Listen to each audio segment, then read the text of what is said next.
Hi, this is Nick Veach. I'm here going to talk about a Jimmy Dore show. This is from a month ago. Unfortunately, I just realized that it's that old. But anyway, I've got some ideas I want to get off my chest. Here he's talking about Putin addressing the gas attack that was in Syria, and he's using logic and facts. I'm also a fan of Putin in the sense of his speaking skills, of his persuasiveness in certain situations. Yeah, I'm sure he's a villain and a bully, but in this is kind of a is germane to what we're going to be getting into in this episode anyway. When I first came to Taiwan, I was in 1987. There was still martial law. There was still what they call the bicycle, which is Chinese for the white terror. Basically, there was you got the red terror over in mainland China, and the white terror was the terror regime imposed by the nationalists who were the white China. Anyway. Racially thinking people will be thinking, is there something to do with white supremacy in this? No, there's not. This is not in the United States of America. It's not Western Europe. It's not Canada. It's China. They're not thinking about race when they talk about white China or red China. Anyway, when I first came here, the situation was bad. It was probably kind of similar to the situation under Saddam Hussein, probably similar to the situation under Assad, in the sense that you didn't have freedom of speech. There were secret police, and if you got involved in politics, it could be very dangerous. If you got afoul of anybody who was in power, then there could be serious consequences, and it was unfair, and all the rest of it. Of course, that's all true. However, in the main, the average person was doing better. They kept their head low. They didn't get into politics. The economy was booming. People were prospering. It was actually doing really well. It just wasn't democratic. Kind of you have a similar situation in China. Again, it's less than optimum, but it could be a hell of a lot worse. And invading it, and in the interest of installing a proper democracy. I love democracy, of course. I don't have a problem with fighting a just war, but I have a real issue. I supported the first Iraq War. I didn't support the second Iraq War because I thought the occupation would not be handled properly. And of course, it was not. They didn't go in. The Americans did not go in as a colonizing regime, which is the only way to have made it work, because you'd have to have a tough approach to things. You would have to go right in, and they should have done various things. Like they should have said, okay, Iraq's going to pay for our mission, which they should. Various people throughout the world have paid for the first Iraq War. George H.W. Bush arranged for various donors to pay for the war, including Japan, Saudi Arabia, etc. They should have done the same thing in the second one as well, when they didn't. And in the interest of doing everything in a fair way, I thought this is going to be a total disaster, because I wasn't familiar with what was going on in Iraq, Al Qaeda. I didn't predict the rise of ISIS or anything of this nature. But you do know things are going to go crazy, and that there's going to be a huge black market. There's going to be the rise of mafia, and when you don't speak the language and you have people of a different religion, it's a recipe for a huge, all kinds of chaos. Unless you clamp down hard. You have to come in the way the Japanese came into Taiwan in 1895. They came in hard, right? They laid down the law. I mean, they did, for example, they wanted to stamp out opium use in Taiwan. So what they did was they issued a license to all people who were already smoking opium, and you had a license which would last your life. You could smoke opium, and there was a state bureau which would issue your opium, and you could smoke as you liked, but but they would not allow for any new users. Anybody that was not licensed to use opium received the death penalty, as I recall.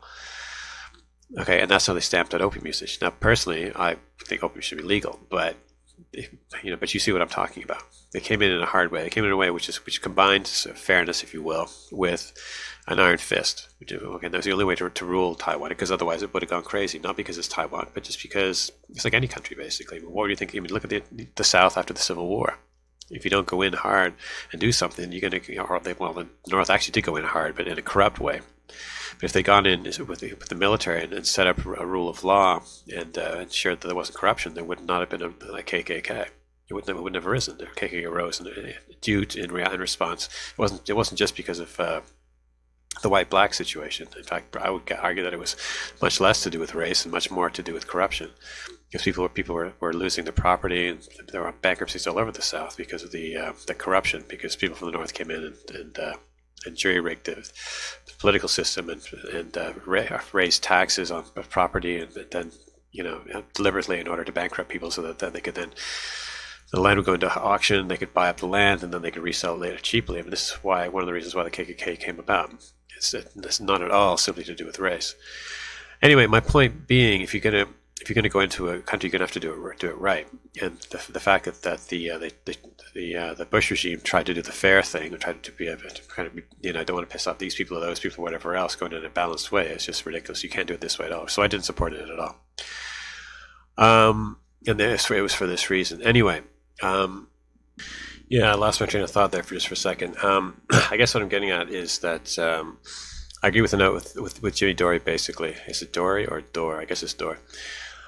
That you should basically stay out of these countries as much as possible. I disagree with him about going into Vietnam. Vietnam was winnable, and it was actually won in 1973. All that had to be done was just kind of keep the money, going into South Vietnam, and they would have evolved essentially the same situation that you have in the Koreas. With the Koreas today, you have North and South Korea. South Korea being prosperous, North Korea being insane and lunatic. Again, because it worked with Taiwan and China. Taiwan was initially corrupt and crooked and run by Chiang Kai-shek, which then went on to Jiang Jingguo, which is his son, and who then turned over the government to a Democratic president, Lee Deng-hui, in 1988, I guess it was, with the death of Jiang Jingguo. Anyway, so it's not that fighting for regime change is always a net negative, but in the Middle East, it's just so complicated that I think it is. I agree with Jimmy Dore. Okay, let's check out the show then, shall we? Everybody, I'm here with the Miserable Liberal, Hasta. Hello, Jimmy. So I'm going to... this is what Putin had to say about before I get to that, I want to remind you that this whole Syria thing is not as it appears. Do you think we want to go into Syria because he gasses people? Then why did we want to go into Syria in 2005? What? We wanted to go in Syria in 2005? Yeah. Here's Christine Amanpour from CNN interviewing Bashar al-Assad in 2005. Listen to what she has to say in 2005. You know, the rhetoric of regime change is headed towards you from the United States. They are actively looking for a new Syrian leader. They're granting visas and visits to Syrian opposition politicians. They're talking about isolating you diplomatically and perhaps a coup d'etat or your regime crumbling. What are you thinking about that? That was 2005. What was the reason back then? But did he gas people back then too? Was that too close to the Iraq war? So we go into Iraq. They wanted to go into Syria. We went into Libya, Afghanistan.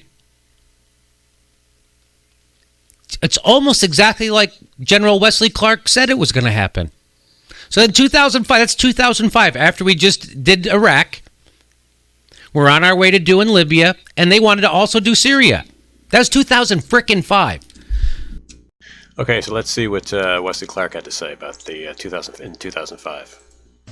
About 10 days after 9/11, I went through the Pentagon and I saw Secretary Rumsfeld and Deputy Secretary Wolfowitz. I went downstairs just to say hello to some of the people on the Joint Staff who had used to work for me, and one of the generals called me and he said, "Sir, you got to come in. You got to come in and talk to me a second." I said, "Well, you're too busy." He said, "No." He says, "We've made the decision. We're going to war with Iraq." Sorry, this is 2007. This was on or about the 20th of September. I said, "We're going to war with Iraq. Why?" He said, "I don't know." He said, "I guess they don't know what else to do." So I said, "Well, did they find some information connecting Saddam to Al-Qaeda?" He said, No. He says, "There's nothing new that way. They've just made the decision to go to war with Iraq." He said, "I guess it's like we don't know what to do about terrorists, but we've got a good military and we can take down governments." And he said, "I guess if the only tool you have is a hammer, every problem has to look like a nail." So I came back to see him a few weeks later, and I don't find that terribly likely. I presume what was going on, they had a kind of a democracy initiative, and what they wanted to do is they wanted to spread democracy throughout the Middle East, and then this kind of stalemate, this quagmire which has been going on for ages. I mean, you've got this battle, ongoing proxy battle between Iran and Saudi Arabia.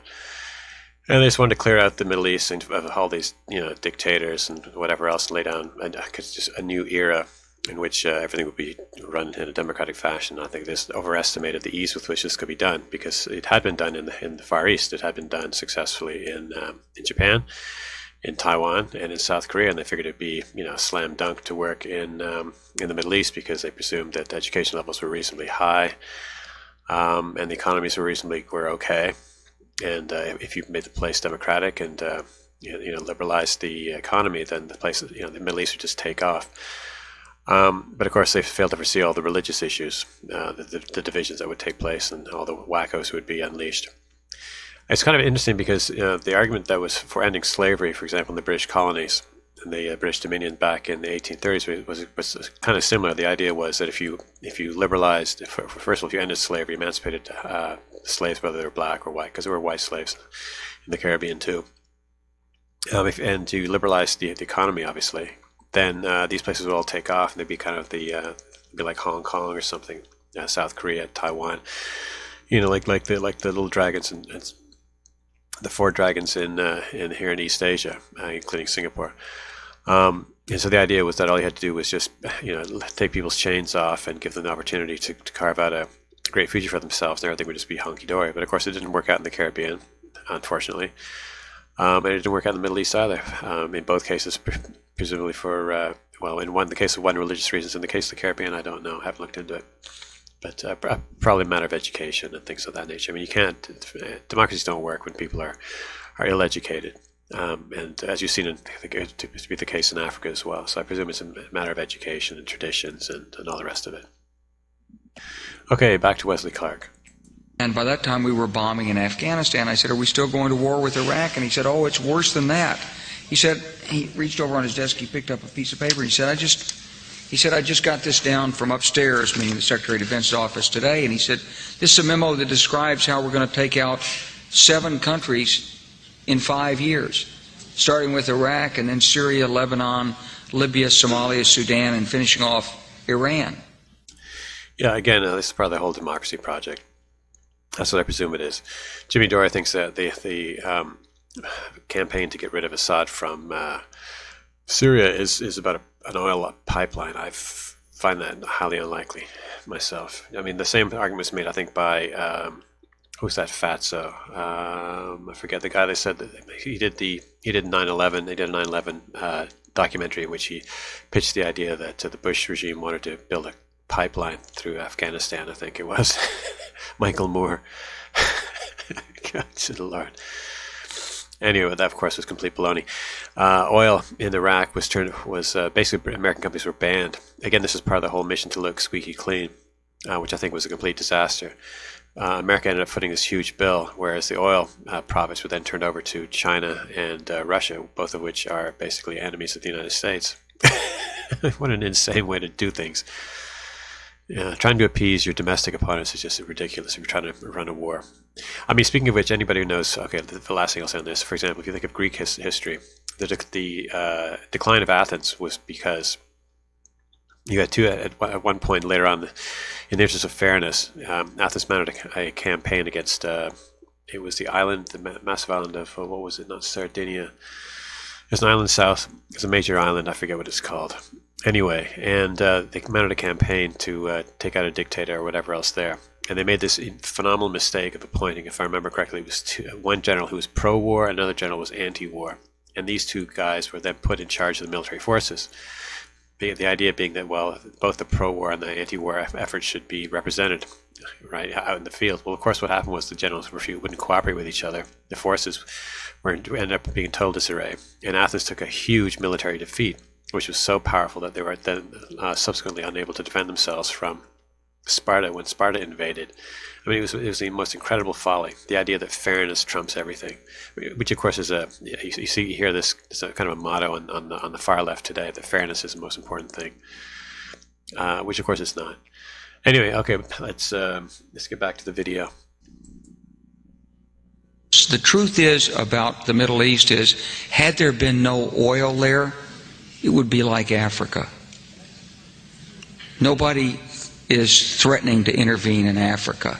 The problem is the opposite. We keep asking for people to intervene and stop it. And there's no question that the presence of... The problem is the opposite. We need people to intervene to stop it. Yeah, well, and how well do you think that would turn out? You think it'd be any better? Take a country like Nigeria. Nigeria, when I was living there as a child, I mean, there was a civil war going on in the south because you had the state of Biafra which was basically an ethno state, which would have been run by the Igbo tribe. There's probably 20 tribes in Nigeria. Not to mention the north and the south are split by religion. The north is Muslim and the south is Christian. Imagine if you intervened in Nigeria. You got 20 competing tribes competing for power, and you install a democracy. That was what I mean. Because of how else would you run it? I mean, if you had a modern regime, which is why you should not install. If you were to go into African states, the last thing you should be thinking about is immediately installing democracy. It would be a complete disaster. People are not ready for democracy. When a democracy was established in the United States, people, not everyone was given the right to vote either. I mean, one of the things you see third wave feminists do is complaining about how long the women's vote was delayed. Well, what about the men's vote? The men's vote was delayed for a century as well. I mean, I think men, the full population of American adult men got the vote maybe only 10 or 20 years before the women got the vote. And of course, who was pushing for the women to get the vote? That was men too, actually, for them. Of course. It's amazing the way in which people get things backwards historically. But anyway, if you went into a country like Nigeria, again, we have 20 competing tribal interests. I mean, what on earth do you think is going to happen with a democracy? It's going to be a complete disaster. You have to go in there with an iron fist and rule the place with complete indifference to tribal interests. And the only way to do that is to just say, okay, we're in charge. We're going to maybe run the place like Hong Kong or like Singapore. I mean, Singapore actually has a democracy. But we won't get into how that's kind of a weird one. But you run it like Hong Kong. You run it with people who are disinterested, with people who go to a proper university and are not interested in making money, but who are interested in stability and progress and basically have a benevolent attitude. You have to do it this way. Okay. For example, one of the things they did in Hong Kong was they went in 1841 or 1842, and after the Treaty of Nanking in 1842, the British regime immediately opened the doors to local Chinese applicants if they wanted to enter the law profession and eventually become judges. That's because the British regime wanted Chinese judges to adjudicate cases in Hong Kong because the overwhelming majority of the population was Chinese. Right? You can't run a colony if people think that there's a ruling class and then a subordinate class, and the subordinate class is the overwhelming majority population. That'll never work. Sooner or later, it's going to be toppled. And of course, the British, being very experienced with colonialism, knew this. So again, what they did is they did not install a democracy at all. The British nationalists, they didn't have a right to vote either, and they complained about it. But the British Home Office said, forget it. If we entrust the Hong Kong government to these 300, 400, 500, or 1,000 English nationals, you're going to turn the place into an oligarchy and what's it called, an oligocracy, or some word for it. Anyway, it would have been a kleptocracy, I guess, is really what it would have been. So again, they open you go in, you take total charge of the place, right? And then you start slowly, bring in these enlightened reforms. You bring in the participation of the local people, so that when democracy comes around, they're actually ready for it. Now, Hong Kong never did become properly democratic under the British. However, you can see how they were able to instill these ideas of modern civil rights and whatever in the Hong Kong population, as judging by the recent protests that have been going on, and they're still going on as we speak right now in Hong Kong, because they're very democratically oriented. Again, this is a process which takes time. You can't if you'd installed a democracy in Hong Kong in say in 1843 and had a vote. The majority of the population in Hong Kong in 1843 were people who spoke a multitude of different languages, mutually unintelligible. Nobody spoke the national language. Basically, of the 30,000 people that were there, probably not 1% spoke the national language. So there was no unifying language. They all spoke different languages, right? How would you run a campaign? Nobody spoke English. There was Hakanese, Minanyu. There was Caozhouhua. There was the Tanka language. There's all kinds of stuff going on. And the corruption would have been incredible because a lot of the people there were involved in illicit trade, and they came over to Hong Kong so they would not be subject to Chinese law. You're going to give people like this, the vote. It's going to be just like an African republic. In fact, China actually went through a period where it was just like Africa in the 1920s. So it's even though you have, for example, people like the race realists will say that the average IQ in people in East Asia say is 103, which is 3 points above, let's say, Caucasians. Okay, well, I'm very suspicious of these arguments, but I mean, again, China in the 1920s, as a Chinese lecturer actually was the one who apprised me of this, because it didn't occur to me to see it this way. But he said, you know, if you look at contemporary Africa, or at least Africa, let's say in the 1990s, and then you look at China in the 1920s, I mean, what's the difference? It's warlords. No, there's no real rule of law. The whole country is at each other's throat. I mean, it was exactly like Africa. So it's again, what matters is education, this kind of thing. And back to the video. Petroleum throughout the region has sparked great power involvement. Okay, so he's talking about if there was no oil in the Middle East, then it would have been just like Africa would have been left alone. That was the specific motivation for the coup or not, I can't tell you, but there was definitely. Well, I can certainly suggest that since America at the time was not importing oil from Saudi Arabia, it was importing oil from Venezuela. Yeah, Hugo Chavez was selling oil, all the while he was condemning the United States as being the Satan of the New World. He was happily selling. He was making all of his oil profits that were subsidizing all of his social programs were coming from all that money was coming from the United States. Welcome to politics. There's always been this attitude that somehow we could intervene and use force in the region. But that's the oil question. I mean, what is inherently negative about going into a country because of oil? I mean, in the Second World War, there was a huge campaign in which the West, fought Rommel in North Africa in order to get access to oil in the Middle East. If the West had failed to get, the Allies had failed to get the access to that oil, and if they left it in the control of the Nazis, I mean, it would have been a terrible loss for strategically for the Second World War for the Allies. I mean, how are you going to fuel the military, the British military, and all the rest of it? And yet, of course, you had the same thing when the Japanese, after they attacked Pearl Harbor. What was the first thing they did after that? They made a beeline for the oil fields of Indonesia. Well, of course, oil is incredibly important. The modern economy runs on oil. It doesn't run on. I mean, I would prefer it ran on nuclear, but for now, it still runs primarily on oil. So these things have to be taken into consideration. Although, and again, though, I agree with Wesley Clark in that you shouldn't be running around doing these regime changes. Again, I didn't foresee the massive dislocations and the numbers of deaths in the Civil War and all the rest of it. And a lot of people died under both due to the decisions that the Bush regime made, but also decisions that the Obama regime made as well. They're both crazy when it came to foreign policy. Okay, back to Jimmy Dore. We have other videos that debunk the first gas attack in 2013. They blamed on Assad. Wasn't him. It was the ISIS rebels who we're supporting. So you know, the United States is supporting ISIS in Syria. We're training them and arming them. Yeah, I've seen reports of this.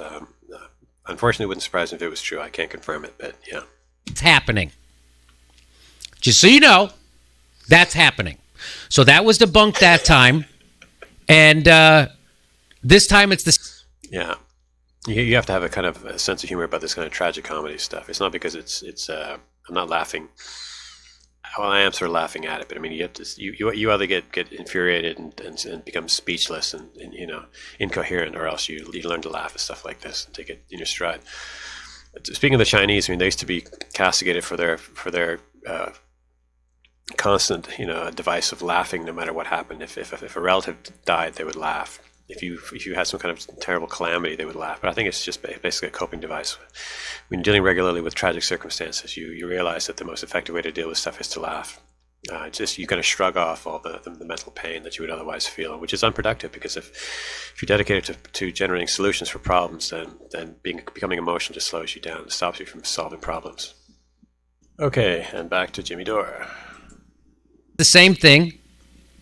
Just so you know, the last time we were sure we had chemical weapons, 1 million people died. Just so you know, we were super sure, and the media was super sure too. Just so you remember. So now here's what Putin had to say. Well, I mean, in their defense, what they were saying was that they had a choice of options. Basically, they could weaponize any one of things, like say installing democracy. Ending the constant kind of civil war between Shiites and Sunni, all manner of different things. You call it a humanitarian intervention, whatever else. They decided to go with the weapons of mass destruction because they apparently, according to them anyway, that was the easiest thing that would ramp up interest in the public. But it was a matter of choice, and they made the bad choice. That's what they said. It could be true. I don't know. About the gas attack. Now, just so you know, it makes absolutely no sense that Bashar al-Assad would do a chemical attack because he was winning the civil war. Yep, agreed. They had ISIS on the run, and anywhere they were surrounded. And they were winning the war. They were liberating towns from terrorists like ISIS and Al-Qaeda and al-Nusra. Assad was doing that in Syria because it's not a real civil war. It's a war being financed by Saudi Arabia and Qatar to overthrow Assad so they can put a pipeline through it. That's what this is about, which you're not going to hear on MSNBC or CNN or the New York Times or Got him. the Washington Post. So they're doing it again. They're trying to do a false flag gas attacks to the United States bomb, which we're doing. Yep, agreed. And here's what Putin had to say. Yeah, Putin's always fun to watch. Yeah, of course, he's, like I say, I presume he's one of these characters like Chiang Kai-shek. There's going to be a certain amount of corruption, of course, but at the same time, is the situation in Russia right now better or worse than it was under, let's say, Boris Yeltsin, or under before that, the communist regimes? Right, it's obviously better under him, so people don't push back too much. Of course, there are going to be injustices. Absolutely, there's going to be people. Anyway, you know, I don't have to get into it. You get the idea. Anyway, regardless, he's obviously a clever character, and like the Lees from Singapore, he certainly knows how to express himself and what he wants to say, and he doesn't mince words, which makes him often a pleasure to listen to, whether you agree with him or believe him or not. Смысл говорит сам за себя. Сирийские правительственные войска наступают. В некоторых регионах они окружили повстанцев. В этих условиях давать козырь тем, кто постоянно призывает к внешнему военному вмешательству, просто дурь несусветная. Это не... So what he's saying is, why would it doesn't make any sense that when they're winning the war and on the brink of ending it, they would then hand a trump card to their opponent to call the biggest superpower in the world into the war. Yep, pretty much. I agree. That's it. Anyway, all right, I'm going to wrap this up here. It's already gone kind of longer than I wanted. I hope this is something that you found interesting, and if so, I hope you come back, and I'll see you soon. Bye-bye.